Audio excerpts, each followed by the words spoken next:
Hello viewers, আজকে ভিডিওতে আমি পাওয়ার সিস্টেমের bus impedance matrix fault calculation related আরো একটি ইম্পর্টেন্ট প্রবলেম সলভ করব, যেটা কিনা NWPGCL 2018 সালে এসেছিল।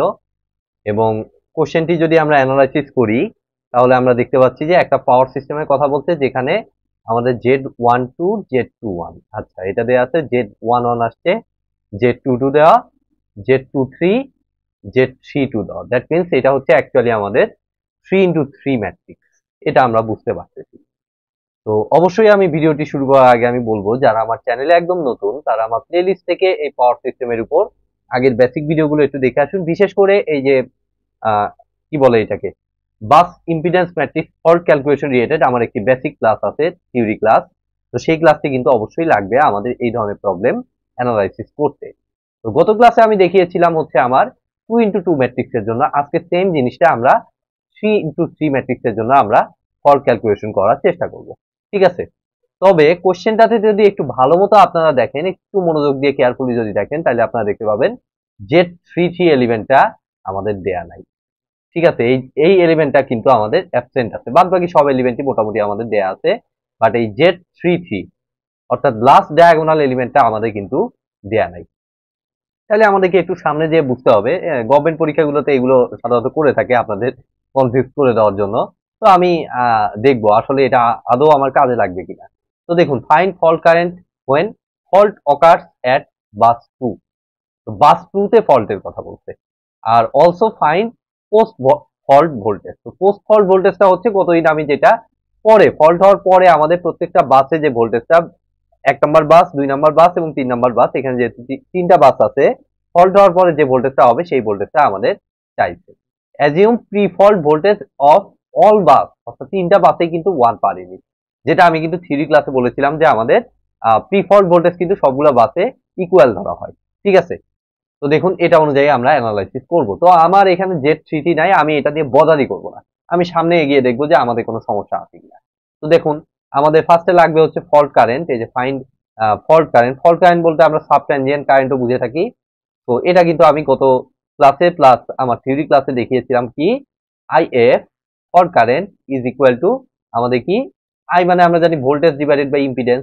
তাহলে সেই সিস্টেমে আমাদের দেখলে আমাদের হবে হচ্ছে উপরে VF। তো VF তে হচ্ছে আমাদের প্রি ফল্ট ভোল্টেজ। খেয়াল রাখুন, VF টা কিন্তু আমাদের প্রি ফল্ট ভোল্টেজ, অর্থাৎ আমাদের ফল্ট হওয়ার আগের ভোল্টেজ। ঠিক আছে, ডিভাইডেড বাই আমাদের জেড হবে কত, যে বাসটাতে ফল্ট হয়েছে সেই বাসটা। তো কোন বাসটাতে ফল্ট হয়েছে, দেখুন বাস 2 তে ফল্ট হয়েছে। দ্যাট মিনস এই যে বাস 2 মানে আমাদের এটা হবে হচ্ছে 22। যদি বাস 1 হইতো তাহলে আমি আমি এখানে নিতাম Z11, বাস 1 হইলে আমি নিতাম Z11, বাস 3 হইলে এখানে আমি নিতাম Z33, যেগুলো কিন্তু আমার থিওরি ক্লাসগুলোতে অলরেডি কভার করা আছে। তাইলে এখন দেখুন আমাদের VF কত, আমাদের প্রি ফল্ট হচ্ছে আমাদের 1 পার ইউনিট, তাহলে এটা 1ই দেবো, 1 অ্যাঙ্গেল 0 ডিগ্রি দিতে পারেন, সমস্যা নাই। তো Z22 আমার লাগবে, তাহলে Z22 দেখুন আমার জানা আছে J0.5। তাহলে এখান থেকে আমরা হিসাব করলে সিম্পলি আমি পাচ্ছি -J2। আর ইউনিট অবশ্যই সবই যেহেতু পার ইউনিটে আছে, তো এটা ইউনিট হবে পার ইউনিটে। ঠিক আছে, তাহলে আমরা ফল্ট কারেন্ট কিন্তু পেয়ে গেলাম। ঠিক আছে, আমি একটু রেজাল্টটা চেক করে নিচ্ছি, -J2 পার ইউনিট। ঠিক আছে, তো এবার আমার লাগবে হচ্ছে also find post post fault voltage. ঠিক আছে, তো পোস্ট ফল্ট ভোল্টেজটা আমার বের করতে হবে। তাহলে 1 নম্বর বাস থেকে আমি দেখতেছি 1 নম্বর বাসের পোস্ট ফল্ট ভোল্টেজকে আমি V1 দ্বারা প্রকাশ করেছিলাম। তাহলে এটা হবে আমাদের প্রি ফল্ট ভোল্টেজ মাইনাস আমাদের কত ফল্ট কারেন্ট, যে ফল্ট কারেন্টটা হইলো এটা ইন্টু জেড।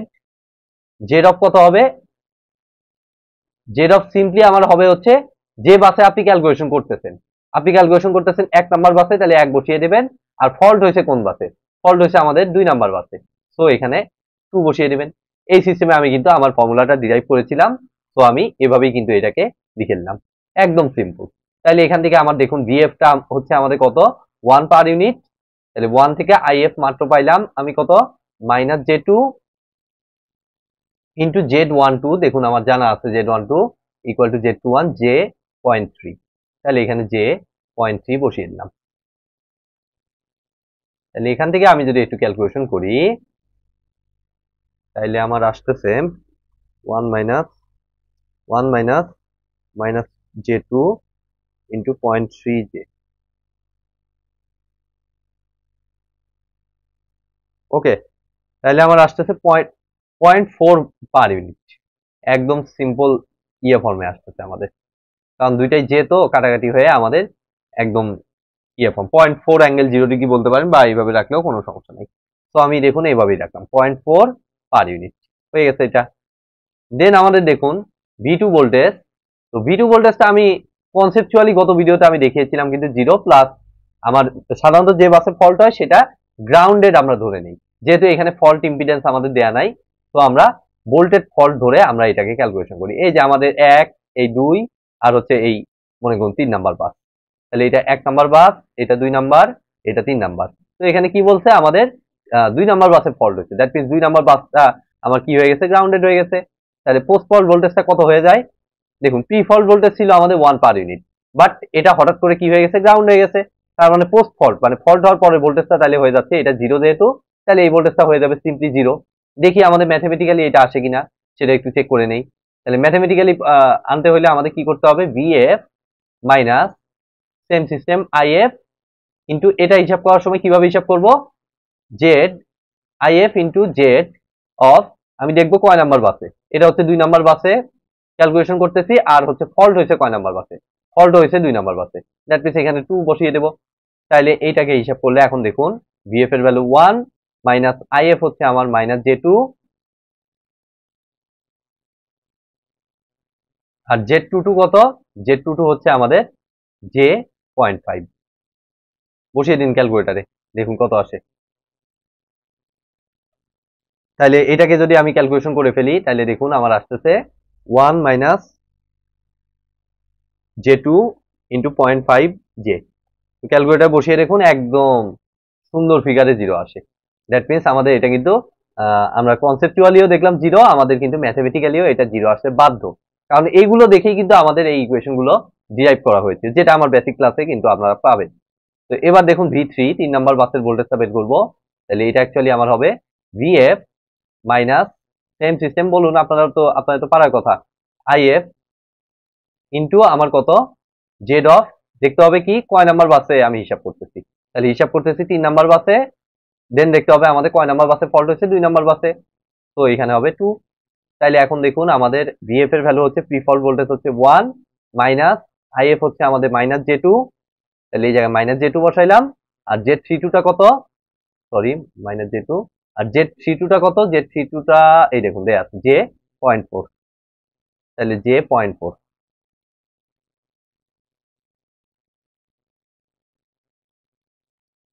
তাহলে এইটাকে যদি আমরা হিসাব করি, তাহলে দেখুন আমার আসতেছে মাইনাস J2 ইন্টু 0.4 জে। তাহলে আমাদের দেখুন 0.2 আসতেছে, তাহলে 0.2 পার ইউনিট, এটা হচ্ছে পোস্ট ফল্ট ভোল্টেজ। আর প্রি ফল্ট ভোল্টেজ তো আমাদের 1 পার ইউনিট ছিল, ফল্ট হওয়ার পরে এই ভোল্টেজটা কমে আমাদের 0.2 পার ইউনিট হয়ে যাচ্ছে। তাহলে দেখুন আমাদের কিন্তু এই কোশ্চেনটার সমাধান হয়ে গেল, এবং আমি শুরুতে যেটা বলেছিলাম Z3 কিন্তু এই কোশ্চেনটার সমাধান করতে আমাদের কোনো কাজেই আসলো না, ঠিক আছে, সেই জন্যই আপনাদের দেয়নি, আপনাদের কনফিউজ করে দিতে পারে, এই ধরনের কোশ্চেন গভর্নমেন্ট পরীক্ষা দিয়ে থাকে। তো দেখুন হয়তোবা এখানে যদি বাস 3 তে ফল্ট চাইতো এবং Z3 না দেয়া থাকতো, তখন আপনারা বিপদে পড়ে যেতেন, তখন আসলে বোঝা যেত যে কোশ্চেনে অ্যাকচুয়ালি ভুল আছে। তো সেই ক্ষেত্রে হয়তোবা পরীক্ষার হলে কারেকশন পরবর্তীতে আসতে পারতো। তো এই ছিল মোটামুটি আজকের ভিডিওটি যদি ভালো লেগে থাকে অবশ্যই ভিডিওতে একটি লাইক দিবেন, বন্ধুদের সাথে বেশি বেশি শেয়ার করবেন, আর চ্যানেলে নতুন হয়ে থাকলে অবশ্যই চ্যানেলটি সাবস্ক্রাইব করবেন। ধন্যবাদ।